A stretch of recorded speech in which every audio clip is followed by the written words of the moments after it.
ਮੇਰੇ ਹਸਬੈਂਡ ਕਲਕੱਤਾ ਗਏ ਹੋਏ ਸੀ ਗੱਡੀ ਲੈ ਕੇ। ਉੱਥੇ ਉਹਨਾਂ ਦਾ ਰਾਤ ਨੂੰ ਐਕਸੀਡੈਂਟ ਹੋ ਗਿਆ ਸੀ। ਮੇਰੀ ਗੁੜੀਆ ਉਸ ਤੋਂ ਪਹਿਲਾਂ ਗੱਲ ਕਰਦੀ ਪਈ ਸੀ। ਉਹਨਾਂ ਨੇ ਬਸ ਇੱਕੋ ਗੱਲ ਕਹੀ ਕਿ ਬੇਟਾ ਆਪਣੀ ਮੰਮਾ ਦਾ ਖਿਆਲ ਰੱਖਿਓ, ਆਪਾਂ ਤੁਹਾਡੀ ਮੰਮਾ ਤੋਂ ਬਗੈਰ ਕਾਹੇ ਜੋਗੇ ਵੀ ਨਹੀਂ ਹੈਗੇ, ਸਾਨੂੰ ਕੋਈ ਨਹੀਂ ਪੁੱਛੇਗਾ ਤੇਰੀ ਮੰਮਾ ਤੋਂ ਇਲਾਵਾ। ਪਰ ਸਾਨੂੰ ਨਹੀਂ ਪਤਾ ਸੀ ਕਿ ਉਹ ਖੁਦ ਸਾਡਾ ਸਾਥ ਛੱਡ ਕੇ ਜਾਣ ਪਏ। ਜਦੋਂ ਮੈਨੂੰ ਪਤਾ ਲੱਗਾ ਮੈਂ ਪਾਗਲ ਹੋ ਗਈ ਸੀ, ਮੈਨੂੰ ਕੁਝ ਨਹੀਂ ਸਮਝ ਆਣ ਰਿਹਾ ਸੀ। ਮੈਂ ਗੋਦਵਾਲ ਸਾਹਿਬ ਜਾ ਕੇ ਛਾਲ ਮਾਰਦੀ ਸੀ ਕਿਉਂਕਿ ਮੈਨੂੰ ਪਤਾ ਸੀ ਕਿ ਬਾਅਦ ਚ ਮੇਰੇ ਨਾਲ ਮੇਰੀ ਬੱਚੀ ਨਾਲ ਕੀ ਹੋਣਾ। ਜਦੋਂ ਮੇਰੀ ਬੇਟੀ ਨੂੰ 10-10 15-15 ਦਿਨ ਬੋਲਦੇ ਨਹੀਂ ਸੀ ਨਾ, ਮੈਨੂੰ ਸਮਝ ਆ ਗਿਆ ਕਿ ਤੂੰ ਸੁਮਨ ਕੀ ਕਰਨ ਜਾਣ ਡਈ ਸੀ। ਤੇਰੀ ਬੱਚੀ ਦਾ ਇੱਥੇ ਕੋਈ ਵੀ ਨਹੀਂ ਤੇਰੇ ਤੋਂ ਇਲਾਵਾ। ਸਾਡੇ ਵਿਆਹ ਦੀ ਸਾਲਗਿਰਾ ਸੀ। ਕੇਕ ਕੱਟਣ ਤੋਂ ਬਾਅਦ ਮੈਨੂੰ ਕਹਿੰਦੇ ਜਦੋਂ ਮੈਨੂੰ ਕੁਝ ਵੀ ਹੋ ਜੇ ਨਾ ਤੂੰ ਮੇਰੇ ਘਰ ਨਾ ਜਾਈਂ, ਕਿਉਂ ਤੇਰੀ ਸ਼ੁਰੂ ਤੋਂ ਕਦੀ ਇੱਜ਼ਤ ਨਹੀਂ ਕੀਤੀ। ਉਹ ਮੈਨੂੰ ਲੈ ਕੇ ਗਏ, ਮੈਂ ਗਈ। ਮੈਂ ਉਹਨਾਂ ਨੂੰ ਕਿਹਾ ਤੁਸੀਂ ਮੈਨੂੰ ਇੱਥੋਂ ਜਾਣ ਦਿਓ, ਪਰ ਉਹ ਮੈਨੂੰ ਆਉਣ ਨਹੀਂ ਦਿੰਦੇ। ਕਹਿੰਦੇ ਨਹੀਂ, ਤੁਹਾਡੇ ਹਸਬੈਂਡ ਦਾ ਪੈਸਾ ਹੈ ਨਾ, ਉਹ ਤੈਨੂੰ 6ਵਾਂ ਹਿੱਸਾ ਦਿੱਤਾ ਜਾਊਗਾ। ਜਦੋਂ ਵਿਛੋੜੇ ਅਸੀਂ ਸੇ, ਤੰਗੀਆਂ ਅਸੀਂ ਸਹੀਆਂ, ਤੂੰ ਉਹਦੇ ਤੇ ਹੱਕ ਕਿਹਦਾ ਹੈ? ਮੇਰੀ ਬੱਚੀ ਦਾ। ਮੇਰੇ 8 ਬੱਚੇ ਪੂਰੇ ਹੋ ਚੁੱਕੇ ਸੀ, 9ਵੀਂ ਮੇਰੀ ਬੱਚੀ ਬੜੀ ਮੁਸ਼ਕਿਲ ਦੇ ਨਾਲ ਬਚੀ ਸੀ। ਫਿਰ ਮੇਰੀ ਬੇਟੀ ਨੂੰ ਕਹਿੰਦੇ ਸੀ ਕਿ ਸਾਡੇ ਕੋਲ ਸੋਇਆ ਕਰ, ਤੂੰ ਆਪਣੀ ਮੰਮਾ ਕੋਲ ਨਾ ਜਾਇਆ ਕਰ। ਕੁਛ ਨਹੀਂ ਹੈ, ਨਾ ਸਾਡੇ ਕੋਲ ਘਰ ਆ, ਨਾ ਸਾਡੇ ਕੋਲ ਕਮਾਈ ਕਰਨ ਵਾਲਾ। ਮੈਂ ਵੀ ਬਿਮਾਰ ਰਹਿੰਦੀ ਹਾਂ। ਮੇਰੀ 80 ਰੁਪਏ ਦੀ ਡੇਲੀ ਦੀ ਦਵਾਈ ਆਉਂਦੀ, ਮੇਰੇ ਕੋਲ ਵੀ ਨਹੀਂ। ਬੇਟੀ ਠੀਕ ਨਹੀਂ ਆ, ਮੇਰੇ ਕੋਲ ਬੇਟੀ ਦੇ ਟੈਸਟ ਕਰਾਉਣ ਜੋਗੇ ਵੀ ਪੈਸੇ ਨਹੀਂ ਹੈਗੇ। ਪਾਪਾ ਨੇ ਕੁਝ ਕਿਹਾ ਸੀ ਤੁਹਾਨੂੰ? ਪਾਪਾ ਜੀ ਕਹਿੰਦੇ ਸੀ ਕਿ ਮੰਮਾ ਦਾ ਖਿਆਲ ਰੱਖਣਾ। ਮੈਂ ਵੱਡੇ ਹੋ ਕੇ ਪ੍ਰੈਸ ਰਿਪੋਰਟਰ ਬਣਨਾ ਚਾਹੁੰਦਾ। ਪ੍ਰੈਸ ਰਿਪੋਰਟਰ ਬਣਨਾ? ਫਿਰ ਕਿਵੇਂ ਦੀਆਂ ਖਬਰਾਂ ਕਰਾਂਗੇ? ਜਿਨ੍ਹਾਂ ਨੂੰ ਲੋੜ ਪਊਗੀ ਉਹਨਾਂ ਜਿਨ੍ਹਾਂ ਦੀ ਦੀ ਹੈਲਪ ਕਰਾਂਗੇ। ਲਿਖਤੀ ਦੇ ਵਿੱਚ ਵੀ ਲੈ ਲਿਆ ਵੀ ਤੁਸੀਂ ਕੁਝ ਕੱਲ ਨੂੰ ਹੋ ਨਾ ਜਾਵੇ ਵੀ ਤੁਹਾਨੂੰ। ਉਹਨਾਂ ਨੇ ਲਿਖਾ ਲਿਆ ਕਿ ਕੱਲ ਨੂੰ ਤੇਰੀ ਜਾਨ ਨੂੰ ਕੁਝ ਵੀ ਹੋ ਜਾਂਦਾ ਹੈ ਤੇ ਅਸੀਂ ਮਾਲਕ ਨਹੀਂ ਹੋਵਾਂਗੇ ਮਾਵਾਂ ਧੀਆਂ ਨੂੰ। ਉਹਨਾਂ ਨੇ ਇੱਕ ਚੀਜ਼ ਹੋਰ ਲਿਖਤੀ ਕਿ ਨਾ ਤੂੰ ਸਾਡੀ ਪ੍ਰਾਪਰਟੀ ਤੇ ਹੱਕਦਾਰ ਹੈ ਤੇ ਨਾ ਅਸੀਂ ਤੇਰੀ ਪ੍ਰਾਪਰਟੀ 'ਚ। ਜਦੋਂ ਮੈਂ ਸਾਈਨ ਕਰਤੇ, ਉਹਨਾਂ ਨੇ ਗੱਡੀ ਦੀ ਚਾਬੀ ਮੇਰੇ ਕੋਲ ਖੋਲੀ। ਉਹਨਾਂ ਨੂੰ ਪਤਾ ਸੀ ਕਿ ਇਹਨੇ ਗੱਡੀ ਵੇਚ ਕੇ ਉੱਥੇ 1.5 ਲੱਖ ਰੁਪਇਆ ਕਿਸੇ ਦੀ ਕਮੇਟੀ ਦੇਣੀ ਹੈ ਤੇ ਬੇਟੀ ਨੂੰ ਵੀ ਸਕੂਲੇ ਨੇ ਗੱਡੀ ਦੇ ਮੋਟਰਸਾਈਕਲ ਤੇ ਸਿਰ ਤੇ ਪਾਉਣਾ ਹੈ। ਪਰ ਉਹਨਾਂ ਨੇ ਮੇਰੇ ਤੇ ਬਿਲਕੁਲ ਤਰਸ ਨਹੀਂ ਖਾਧਾ। ਬੇਟੀ ਵਿੱਚ ਖਲੋਤੀ ਰੋਂਦੀ ਰਹੀ, ਉਹ ਮੇਰੇ ਗਲ ਪੈਂਦੇ ਰਹੇ ਸਾਰੇ ਜਣੇ। ਇਹਦਾ ਅਕਾਊਂਟ ਖੁਲਾਇਆ ਗਿਆ, ਉਹਨਾਂ ਖਾਲੀ ਚੈੱਕ ਬੁੱਕ ਤੇ ਸਾਈਨ ਕਰਾਏ ਗਏ। ਮੇਰੇ ਹੱਥ 'ਚੋਂ ਕਹਿੰਦੀ ਵੀ ਮੇਰੇ ਚੈੱਕ ਬੁੱਕ ਉਹਨਾਂ ਖੋਲੀ ਹੈ। ਉਹਨਾਂ ਨੇ ਇਹਦੇ ਨਾਲ ਧੋਖਾ ਕੀਤਾ, ਇਹਨੂੰ ਘਰੋਂ ਕੱਢਿਆ। ਜਿਹੜੇ ਇਹਦੇ ਪ੍ਰੂਫ, ਜਿਹੜੇ ਪੇਪਰ ਸੀ, ਉਹ ਇਹਨਾਂ ਇਹਦੇ ਚੋਰੀ ਕਰ ਲਏ ਆ।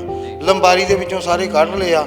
ਅਗਰ ਮੇਰੀ 2-3 ਵਾਰੀ ਗੱਲ ਹੋ ਚੁੱਕੀ ਆ, ਉਹਨਾਂ ਨੂੰ ਪਿਆਰ ਨਾਲ ਸਮਝਾਇਆ, ਜੇਕਰ ਉਹ ਨਹੀਂ ਪੇਪਰ ਦਿੰਦੇ ਤਾਂ ਅਸੀਂ ਕਾਨੂੰਨੀ ਕਾਰਵਾਈ ਕਰਕੇ ਜੋ ਵੀ ਇਹਦਾ ਹੱਕ ਬਣਦਾ ਦਵਾਵਾਂਗੇ। ਸਕੂਲ ਜਰੈਲਾ ਗੁਰੂ ਦੀ ਫੀਸ ਸੀ, ਐਡਮਿਸ਼ਨ ਫੀਸ ਕਾਫੀ ਮੰਗ ਜਾਂਦੀ 50,000 ਦੇ ਅਰਾਊਂਡ, ਤੇ ਉਹ ਅਸੀਂ ਤਾਰੀ ਜੇ ਅਸੀਂ ਸਰ ਰੱਖਣਾ ਚਾਹੁੰਦੇ ਸੀ ਸਾਈਆਂ ਤਾਰੀ। ਆਪਾਂ ਜਿਹੜਾ ਕਲੇਮ ਹੈ ਨਾ, ਕਲੇਮ ਦੇ ਬਾਬਤ ਪੂਰੀ ਪੈਰਵਾਈ ਕਰਦੇ ਰਹੇ। ਅਸੀਂ ਕਿਤੇ ਵੀ ਕਿਸੇ ਨੂੰ ਇਹ ਨਹੀਂ ਆਖਿਆ ਕਿ ਸਾਡੀ ਮਦਰ ਦਾ ਨਾਲ ਲਿਖਿਆ ਜਾਵੇ। ਉਹ ਕਾਗਜ਼ ਚੱਕ ਲਓ, ਇੰਸ਼ੋਰੈਂਸ ਕੰਪਨੀ ਕੋਲ ਕਰਵਾ ਲਓ ਚੈੱਕ। HDFC ਬੈਂਕ ਦਾ ਕੁਛ ਹੈਗਾ ਸੀ, ਉੱਥੋਂ ਕਾਗਜ਼ ਹੀ ਦੇਖ ਲਓ ਕਿ ਸਿਰਫ ਸੁਮਨਦੀਪ ਕੌਰ ਹੀ ਉਹਦੇ ਹੱਕਦਾਰ।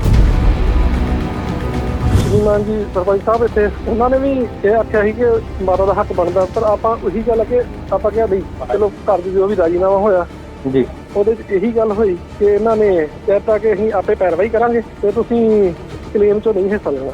ਓਕੇ, ਠੀਕ ਹੈ ਜੀ। ਰੋਜ਼ਾਨਾ ਸਪੋਕਸਮੈਨ ਤੁਸੀਂ ਦੇਖ ਰਹੇ, ਮੈਂ ਹਾਂ ਤੁਹਾਡੇ ਨਾਲ ਜਗਸੀਰ ਸਿੰਘ। ਸ਼ਹਿਰ ਅੰਮ੍ਰਿਤਸਰ ਪਹੁੰਚੇ ਹੋਏ ਹਾਂ, ਜਿੱਥੋਂ ਕਿ ਇੱਕ ਅਜਿਹੀ ਦਰਦ ਭਰੀ ਕਹਾਣੀ ਹੈ ਸੁਮਨਦੀਪ ਕੌਰ ਦੀ, ਜਿਨ੍ਹਾਂ ਨੇ 14 ਸਾਲ ਪਹਿਲਾਂ ਇੱਕ ਮੈਰਿਜ ਤਾਂ ਕਰਵਾਉਂਦੇ ਨੇ, ਪਰ 14 ਸਾਲਾਂ ਬਾਅਦ ਸਾਥ ਟੁੱਟ ਜਾਂਦਾ ਹੈ। ਸਾਥ ਇਸ ਕਰਕੇ ਟੁੱਟਦਾ ਹੈ ਕਿਉਂਕਿ ਉਹਨਾਂ ਦੇ ਪਤੀ ਦੀ ਜਿਹੜੀ ਡੈਥ ਹੋ ਜਾਂਦੀ ਹੈ ਤਾਂ ਇਕੱਲੇ ਰਹਿ ਜਾਂਦੇ ਨੇ। ਉਹਨਾਂ ਦਾ ਬੱਚੇ ਵੀ ਜਿਹੜਾ ਇਕੱਲਾ ਰਹਿ ਜਾਂਦਾ ਨਾ, ਤਾਂ ਇੱਕ ਸ਼ਹਿਰ ਦੇ ਵਿੱਚ ਇਕੱਲੇ ਰਹਿੰਦੇ ਆ ਕਿਰਾਏ 'ਤੇ, ਕੋਈ ਸਾਰ ਨਹੀਂ ਲੈਂਦਾ। ਤਾਂ ਹੁਣ ਉਮੀਦ ਹੈ ਕੋਈ ਸਾਰ, ਕੋਈ ਸਹਾਰਾ ਬਣੇ। ਅੱਖਾਂ ਰੋਂਦੀਆਂ ਨੇ ਉਹਨਾਂ ਨੂੰ ਯਾਦ ਕਰਕੇ। ਅਤੇ ਸੁਮਨ ਵੀ ਸਾਡੇ ਨਾਲ ਨੇ, ਉਹਨਾਂ ਦੀ ਫੈਮਿਲੀ, ਕਿਉਂਕਿ ਅਸੀਂ ਗੱਲਬਾਤ ਕਰਨ ਲਈ ਪਹੁੰਚੇ। ਅਸੀਂ ਵੀ ਇਹ ਮਕਸਦ ਰੱਖਦੇ ਹਾਂ ਕਿ ਹਰ ਇੱਕ ਦੀ ਮਦਦ ਹੋ ਸਕੇ, ਹਰ ਇੱਕ ਦੀ ਕਹਾਣੀ ਉਹ ਲੋਕਾਂ ਤੱਕ ਪਹੁੰਚ ਸਕੇ ਕਿ ਕਿਸ ਦਰਦ ਦੇ ਵਿੱਚ ਲੋਕ ਲੰਘ ਰਹੇ ਨੇ। ਸੁਮਨਦੀਪ ਨੇ ਅੱਖਾਂ ਤਾਂ ਪਹਿਲਾਂ ਹੀ ਨਾਮ ਹੋ ਚੁੱਕੀਆਂ ਨੇ ਕਿ ਕਹਾਣੀ ਸਾਰੀ ਇਹਨਾਂ ਤੋਂ ਪੁੱਛਾਂਗੇ ਆਖਰ ਦੇ ਵਿੱਚ ਹੋਇਆ ਕੀ ਸੀ। ਤੁਸੀਂ ਰੋ ਨਾ, ਤੁਸੀਂ ਦੱਸੋ ਅਸਲ ਦੇ ਵਿੱਚ ਹੋਇਆ ਕੀ ਹੈ ਤੁਹਾਡੇ ਨਾਲ? ਸਾਰਿਆਂ ਨੂੰ ਮੇਰੀ ਪਿਆਰ ਭਰੀ ਸਤਿ ਸ੍ਰੀ ਅਕਾਲ। ਮੇਰੇ ਹਸਬੈਂਡ ਕਲਕੱਤਾ ਗਏ ਹੋਏ ਸੀ ਗੱਡੀ ਲੈ ਕੇ। ਉੱਥੇ ਉਹਨਾਂ ਦਾ ਰਾਤ ਨੂੰ ਐਕਸੀਡੈਂਟ ਹੋ ਗਿਆ ਸੀ। ਐਕਸੀਡੈਂਟ ਵੇਲੇ ਮੇਰੀ ਗੁੜੀਆ ਉਸ ਤੋਂ ਪਹਿਲਾਂ ਗੱਲ ਕਰਦੀ ਪਈ ਸੀ। ਉਹਨਾਂ ਨੇ ਬਸ ਇੱਕੋ ਗੱਲ ਕਹੀ ਕਿ ਬੇਟਾ ਆਪਣੀ ਮੰਮਾ ਦਾ ਖਿਆਲ ਰੱਖਿਓ, ਤੇ ਆਪਾਂ ਤੁਹਾਡੀ ਮੰਮਾ ਤੋਂ ਬਗੈਰ ਕਾਹੇ ਜੋਗੇ ਵੀ ਨਹੀਂ ਹੈਗੇ, ਸਾਨੂੰ ਕੋਈ ਨਹੀਂ ਪੁੱਛੇਗਾ ਤੇਰੀ ਮੰਮਾ ਤੋਂ ਇਲਾਵਾ।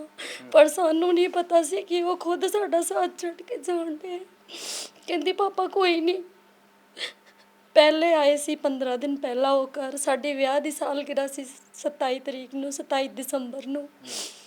ਅਸੀਂ ਉਹਨਾਂ ਨੂੰ ਸਰਪ੍ਰਾਈਜ਼ ਪਾਰਟੀ ਦਿੱਤੀ। ਅਸੀਂ ਬਹੁਤ ਖੁਸ਼ ਸੀ ਇੱਕ ਦੂਜੇ ਨਾਲ। ਉਸ ਦਿਨ ਵੀ ਕੇਕ ਕੱਟਣ ਤੋਂ ਬਾਅਦ ਮੈਨੂੰ ਕਹਿੰਦੇ ਜਦੋਂ ਮੈਨੂੰ ਕੁਝ ਵੀ ਹੋ ਜੇ ਨਾ, ਤੂੰ ਮੇਰੇ ਘਰ ਨਾ ਜਾਈਂ, ਕਿਉਂ ਤੇਰੀ ਸ਼ੁਰੂ ਤੋਂ ਕਦੇ ਇੱਜ਼ਤ ਨਹੀਂ ਕੀਤੀ। ਵਾਹਿਗੁਰੂ ਜੀ ਮੇਰੀ ਲਵ ਮੈਰਿਜ ਹੋਈ ਆ, ਇਸ ਵਜ੍ਹਾ ਤੋਂ ਉਹਨਾਂ ਨੇ ਮੈਨੂੰ ਕਦੇ ਨਹੀਂ ਚੰਗਾ ਜਾਣਿਆ।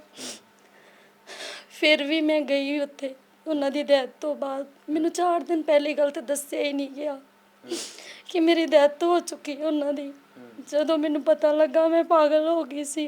ਮੈਨੂੰ ਕੁਝ ਨਹੀਂ ਸਮਝ ਆਉਣ ਡਿਆ ਸੀ, ਕਿਉਂਕਿ ਮੇਰੇ ਹਸਬੈਂਡ ਮੈਨੂੰ ਬਹੁਤ ਪਿਆਰ ਕਰਦੇ ਸੀ, ਮੇਰੇ ਬੱਚੇ ਨਾਲ ਬਹੁਤ ਪਿਆਰ ਕਰਦੇ ਸੀ। ਸਾਡੀ ਦੁਨੀਆ ਉਜੜ ਚੁੱਕੀ ਸੀ, ਸਾਨੂੰ ਕੁਝ ਨਹੀਂ ਸਮਝ ਆਉਣ ਡਿਆ ਸੀ ਕਿ ਅਸੀਂ ਕੀ ਕਰਾਂਗੇ। ਉਸ ਤੋਂ ਬਾਅਦ ਭੋਗ ਪਿਆ, ਸਭ ਕੁਝ ਹੋ ਗਿਆ, ਸਾਡੇ ਘਰ ਦੇ ਸਾਨੂੰ ਨਾਲ ਲੈ ਗਏ। ਚਲੋ ਮੈਂ ਉਹਨਾਂ ਨੂੰ ਮਾੜਾ ਨਹੀਂ ਕਹਿੰਦੀ, ਉਹ ਮੈਨੂੰ ਲੈ ਕੇ ਗਏ, ਮੈਂ ਗਈ।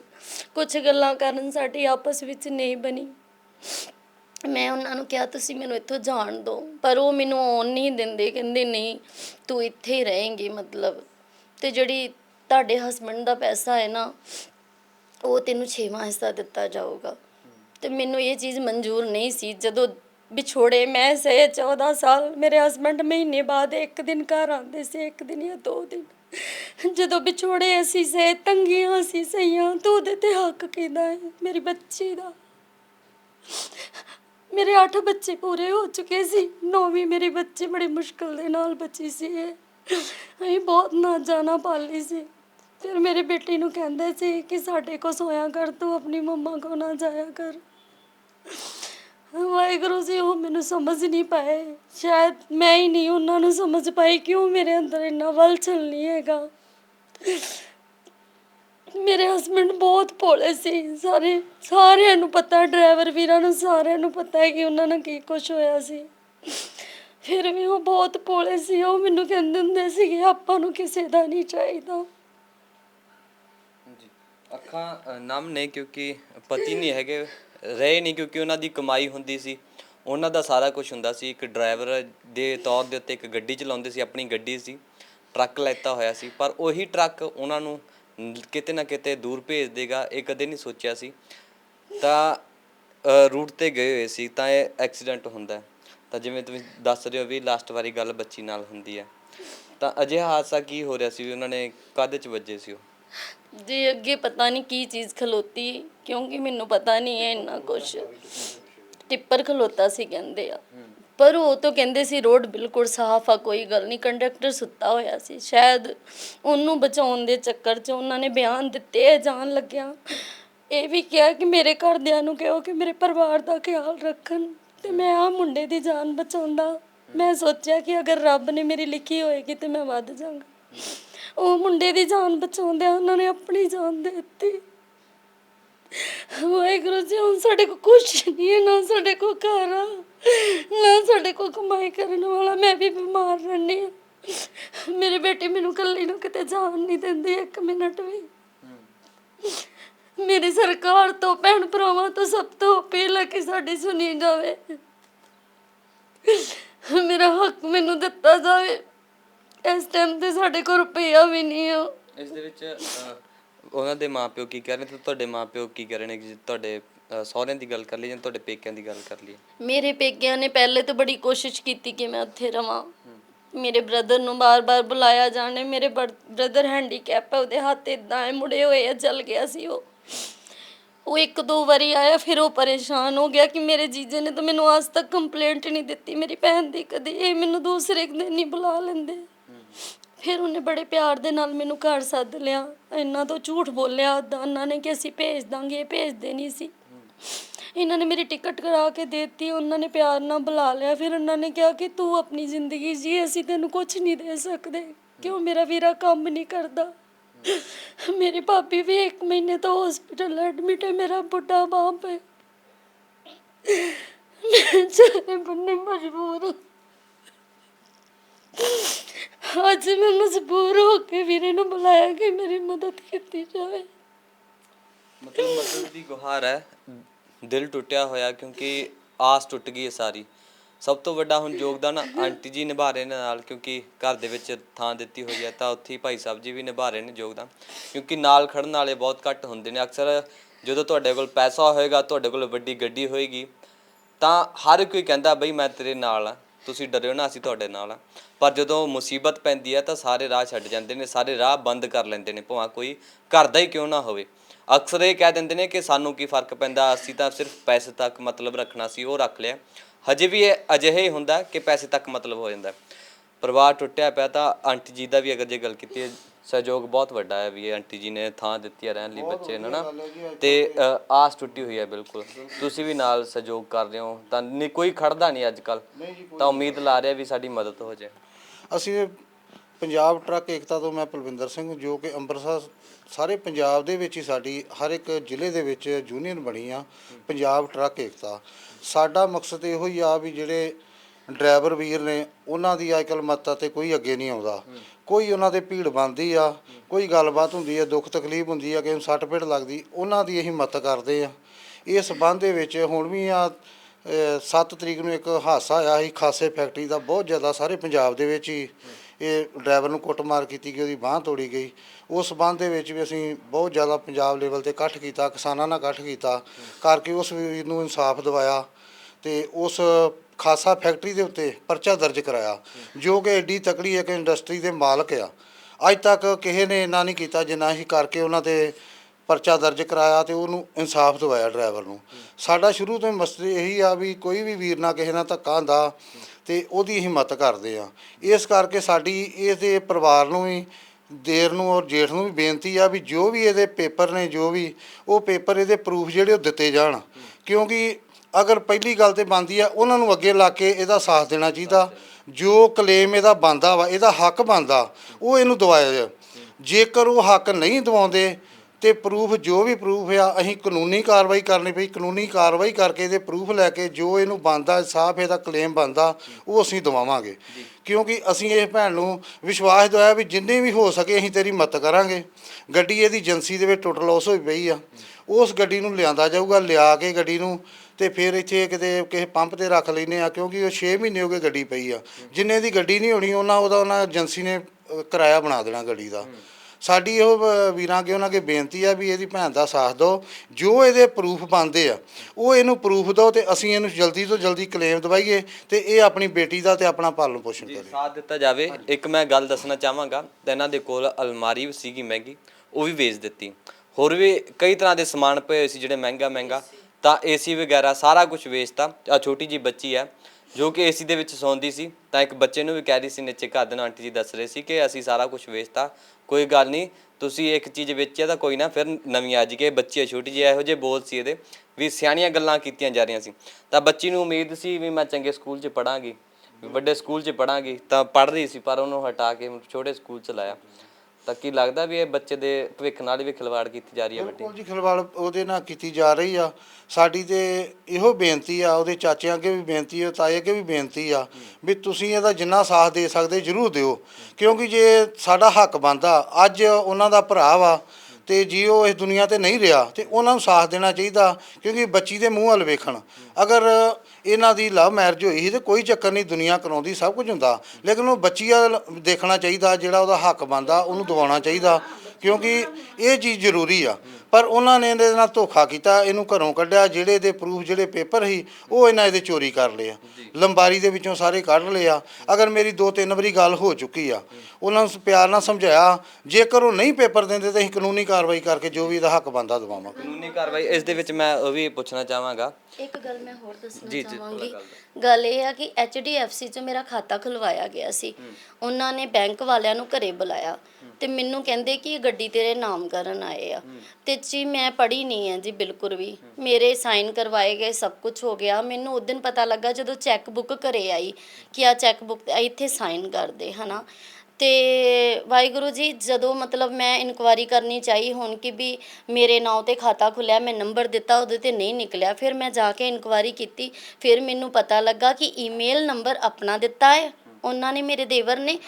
ਨੰਬਰ ਅਕਾਊਂਟ ਨੰਬਰ ਮੇਰਾ ਹੈ, ਨਾਮ ਮੇਰਾ ਹੈ, ਤੇ ਮੋਬਾਈਲ ਨੰਬਰ ਮੇਰੇ ਹਸਬੈਂਡ ਦਾ ਡਾਲ ਕੇ ਤੇ ਈਮੇਲ ਨੰਬਰ ਆਪਣਾ ਡਾਲਿਆ ਹੋਇਆ। ਅਗਰ ਉਹਨਾਂ ਦੇ ਦਿਲ 'ਚ ਹੇਰਾ ਫੇਰੀ ਨਹੀਂ ਸੀ ਤਾਂ ਉਹਨਾਂ ਮੇਰਾ ਮੋਬਾਈਲ ਨੰਬਰ ਵੀ ਉਹ ਦੇ ਸਕਦੇ ਸੀ।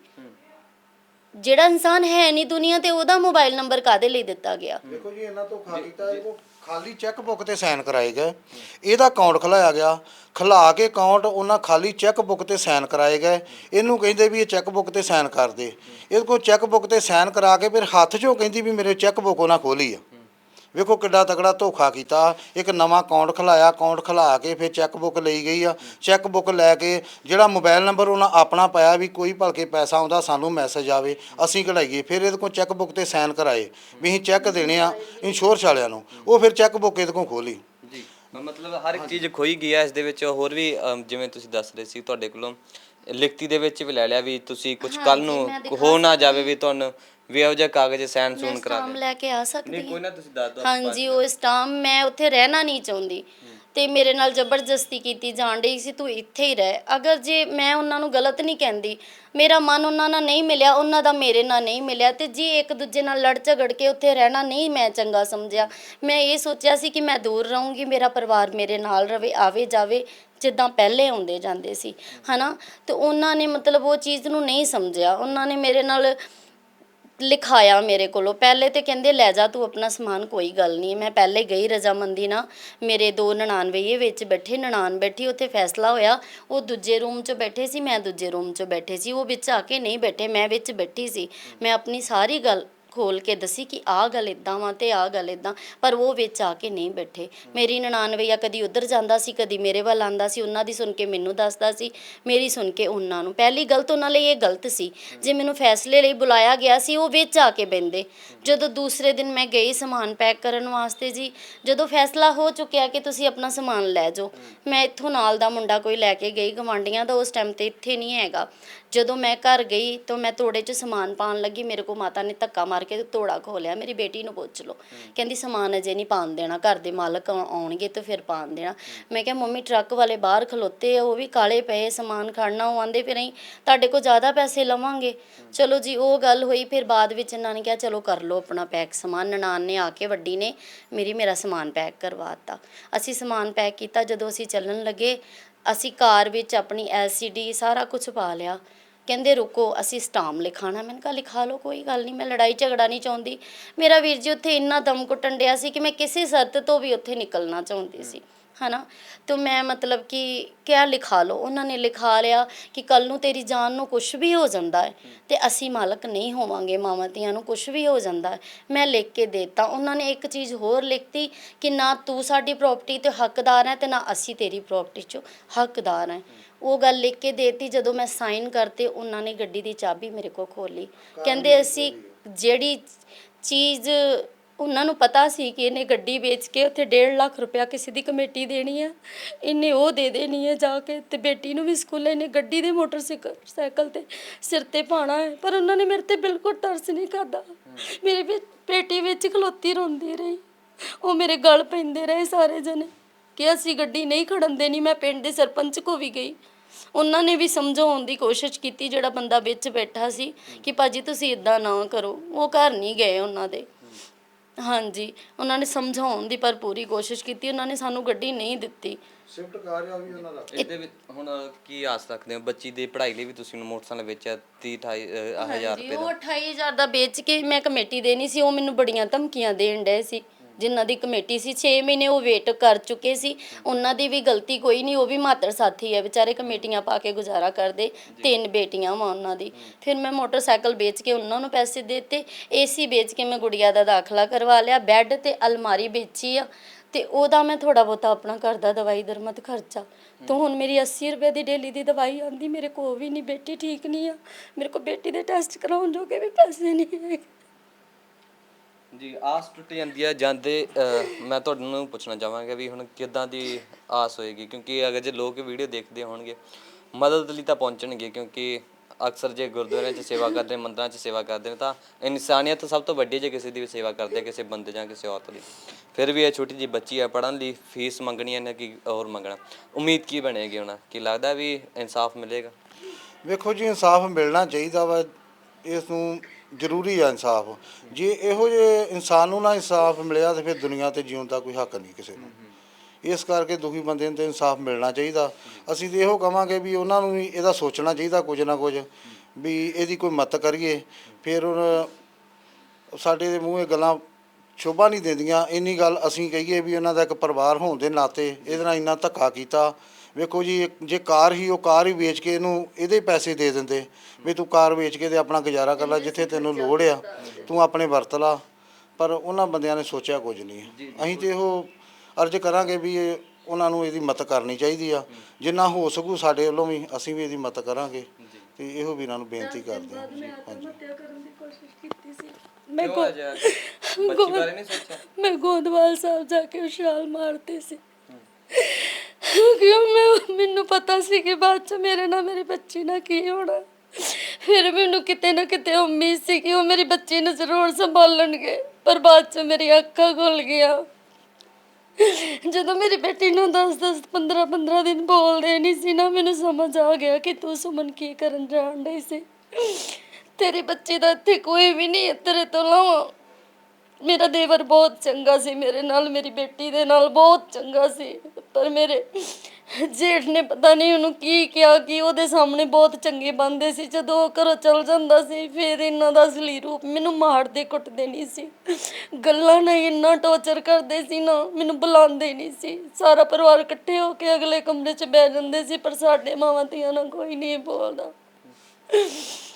ਉਹ ਮੇਰੇ ਕੋਲ ਗਲਤੀ ਹੋਈ ਕਿ ਮੈਂ ਖੁਦਕੁਸ਼ੀ ਕਰਨ ਦੀ ਕੋਸ਼ਿਸ਼ ਕੀਤੀ, ਪਰ ਮੈਂ ਕਦੀ ਸੋਚ ਨਹੀਂ ਸਕਦੀ ਕਿ ਮੈਂ ਆਪਣੇ ਆਦਮੀ ਤੋਂ ਬਗੈਰ ਜੀਵਾਂਗੀ। ਮੇਰਾ ਰੱਬ ਮੇਰੇ ਤੋਂ ਨਾਰਾਜ਼ ਹੋ ਗਿਆ। ਨਿਮਰਤ ਛੋਟੀ ਜਿਹੀ ਗੁੜੀਆ ਹੈ, ਇਹ ਵੀ ਵੱਡੇ ਸਕੂਲ 'ਚ ਪੜ੍ਹਦੀ ਸੀ। ਆਸ ਸੀ ਕਿ ਮੈਂ ਕੋਈ ਚੰਗਾ ਅਫਸਰ ਬਣਾਂਗਾ ਵੱਡਾ ਹੋ ਕੇ, ਪਰ ਹੁਣ ਆਸ ਟੁੱਟੀ ਹੋਈ ਹੈ ਕਿਉਂਕਿ ਪਿਓ ਸਿਰ 'ਤੇ ਨਹੀਂ ਹੈਗਾ। ਨਿਮਰਤ ਕਿਹੜੀ ਕਲਾਸ 'ਚ ਪੜ੍ਹਦੇ ਹੋ? ਥਰਡ 'ਚ। ਕਿਵੇਂ ਦੇ ਸੁਪਨੇ ਨੇ? ਪਾਪਾ ਨੇ ਕੁਝ ਕਿਹਾ ਸੀ ਤੁਹਾਨੂੰ? ਹਾਂਜੀ, ਕੀ ਕੁਛ? ਪਾਪਾ ਜੀ ਕਹਿੰਦੇ ਸੀ ਕਿ ਮੰਮਾ ਦਾ ਖਿਆਲ ਰੱਖਣਾ। ਤੁਸੀਂ ਕਿਵੇਂ ਦੇ ਸੁਪਨੇ ਦੇਖੇ? ਕੀ ਬਣਨਾ ਚਾਹੁੰਦੇ ਹੋ?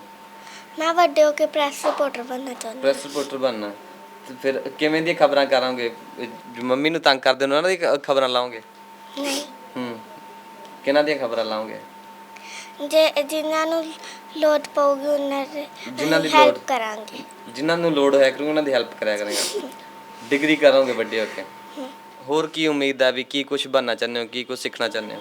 ਮੈਂ ਵੱਡੇ ਹੋ ਕੇ ਕੈਨੇਡਾ ਜਾਣਾ ਚਾਹੁੰਦੀ ਹਾਂ। ਕੈਨੇਡਾ ਜਾਣਾ ਹੈ, ਓਕੇ। ਮੰਮੀ ਦਾ ਫਿਰ ਧਿਆਨ ਰੱਖਣਾ ਪੂਰਾ। ਜਿਹੜੇ ਲੋਕ ਹੁਣ ਬੋਲਦੇ ਨੇ ਉਹਨਾਂ ਦੇ ਮੂੰਹ ਬੰਦ ਕਰਨੇ ਨੇ। ਹਾਂਜੀ ਕੀ ਕਹਿਣਾ ਬਾਅਦ 'ਚ ਵੀ ਅਸੀਂ ਹੁਣ ਵੱਡੇ ਹੋ ਗਏ, ਅਸੀਂ ਵੀ ਹੁਣ ਨਹੀਂ ਤੁਹਾਨੂੰ ਪਛਾਣਦੇ? ਹਾਂਜੀ ਓਕੇ। ਇਸ ਵਕਤ ਸਾਡੇ ਨਾਲ ਫੋਨ ਲਾਈਨ ਤੇ ਸੁਖਵਿੰਦਰ ਸਿੰਘ, ਡਾਕਟਰ ਸੁਖਵਿੰਦਰ ਸਿੰਘ ਜੀ ਨੇ, ਜੋ ਕਿ ਸੁਮਨ ਦੇ ਪਰਿਵਾਰਕ ਮੈਂਬਰ ਨੇ। ਇਹਨਾਂ ਨਾਲ ਗੱਲਬਾਤ ਕਰਦੇ ਹਾਂ ਕਿ ਆਖਰ ਦੇ ਵਿੱਚ ਪੂਰੀ ਘਟਨਾ ਕੀ ਹੈ, ਜੋ ਕਿ ਇਹਨਾਂ ਦੇ ਬ੍ਰਦਰ ਦੀ ਡੈਥ ਹੁੰਦੀ ਹੈ। ਉਸ ਤੋਂ ਬਾਅਦ ਜੋ ਇੰਸ਼ੋਰੈਂਸ ਜੋ ਕਲੇਮ ਆਉਣਾ ਸੀ, ਉਸ ਬਾਬਤ ਜੋ ਸੁਮਨ ਨੇ ਉਹ ਮੀਡੀਆ ਦੇ ਵਿੱਚ ਆਏ ਨੇ, ਤਾਂ ਇਹਨਾਂ ਦਾ ਕੀ ਕਹਿਣਾ? ਸੁਖਵਿੰਦਰ ਜੀ, ਤੁਸੀਂ ਕੀ ਕਹਿਣਾ ਚਾਹੋਗੇ? ਜੋ ਕਿ ਸੁਮਨ ਉਹ ਮੀਡੀਆ ਦੇ ਵਿੱਚ ਆਏ ਨੇ, ਉਹ ਕਹਿ ਰਹੇ ਨੇ ਕਿ ਜੋ ਕਲੇਮ ਹੈ, ਜੋ ਮੇਰੇ ਪਰਿਵਾਰ ਦੇ ਨਾਲ ਹੋ ਰਿਹਾ, ਮੇਰੇ ਬੱਚੇ ਦੇ ਨਾਲ ਹੋ ਰਿਹਾ, ਵੀ ਉਹ ਜਿਹੜੇ ਮੇਰੇ ਸਹੁਰਾ ਨੇ, ਜੋ ਮੇਰੇ ਉਹਨਾਂ ਨੇ ਵੱਲੋਂ ਕੀਤਾ ਜਾ ਰਿਹਾ, ਸਹੁਰੇ ਪਰਿਵਾਰ ਵੱਲੋਂ। ਤੁਸੀਂ ਕੀ ਸਪਸ਼ਟੀਕਰਨ ਦੇਣਾ ਚਾਹੁੰਦੇ ਹੋ ਇਸ 'ਤੇ? ਤੁਸੀਂ ਦੱਸ ਦਿਓ ਉਹਨਾਂ ਦਾ ਕੀ ਫੈਮਿਲੀ ਮੈਟਰ ਹੈ, ਕੀ ਉਹਨਾਂ ਦਾ। ਚਲੋ, ਜੇ ਤੁਸੀਂ ਜਿਹੜੀ ਗੱਲ ਤੋਂ ਮੈਨੂੰ ਤੁਸੀਂ ਪੁੱਛਦੇ ਹੋ ਨਾ ਮੈਨੂੰ, ਜੀ ਸਰ, ਇਹਨਾਂ ਦਾ ਚਲੋ ਡੈਥ ਹੋਈ, ਇਹ ਇੱਥੇ ਆਏ। ਇੱਥੋਂ ਆਉਣ ਤੋਂ ਬਾਅਦ ਚਲੋ ਜੋ ਵੀ ਆਪਾਂ ਹੁਣ ਦੇ ਕਾਰਵਾਈ ਚਲੋ ਕੀਤੇ, ਸਿਸਟਮ ਹੋਇਆ, ਠੀਕ ਹੈ ਜੀ। ਉਸ ਤੋਂ ਬਾਅਦ ਆਪਾਂ ਮਤਲਬ ਗੁੜੀਆ ਵੀ ਉੱਥੇ ਹੀ ਪੜ੍ਹਦੀ, ਉਹਨੂੰ ਵੀ ਆਪਾਂ ਚਲੋ ਜੋ ਉਹਨਾਂ ਦਾ ਫੀਸਾਂ ਫਾਸਾਂ ਦਾ ਉਹ ਕਰਕੇ ਉੱਥੇ ਕੀਤਾ ਜੀ। ਫਿਰ ਇੱਥੇ ਵੀ ਆਪਾਂ ਇਹਦੀ ਐਡਮਿਸ਼ਨ ਕਰਵਾਈ ਇੱਥੇ ਪਰਿਵਾਰ 'ਚ ਰਹਿਣ ਵਾਸਤੇ, ਰੱਖਣ ਵਾਸਤੇ ਜੀ, ਠੀਕ ਹੈ ਜੀ। ਉਹ ਕੀਤੀ, ਮਤਲਬ ਐਡਮਿਸ਼ਨ ਹੁੰਦੀ ਨਹੀਂ, ਮੁਸ਼ਕਿਲ ਹੋਈ, ਚਲੋ ਕੋਈ ਨਹੀਂ। ਚਲੋ ਫਿਰ ਵੀ ਉਹਦੇ ਜੋ ਵੀ ਫੀਸਾਂ ਵਗੈਰਾ ਸੀ, ਕਿਉਂਕਿ saint Francis school, convent school Jandiala Guru ਦੀ ਫੀਸ ਵੀ, ਐਡਮਿਸ਼ਨ ਫੀਸ ਕਾਫੀ ਬਣ ਜਾਂਦੀ 50,000 ਦੇ ਅਰਾਊਂਡ, ਤੇ ਉਹ ਅਸੀਂ ਤਾਰੀ ਜੇ ਅਸੀਂ ਸਰ ਰੱਖਣਾ ਚਾਹੁੰਦੇ ਸੀ, ਤਾਈਓ ਤਾਰੀ।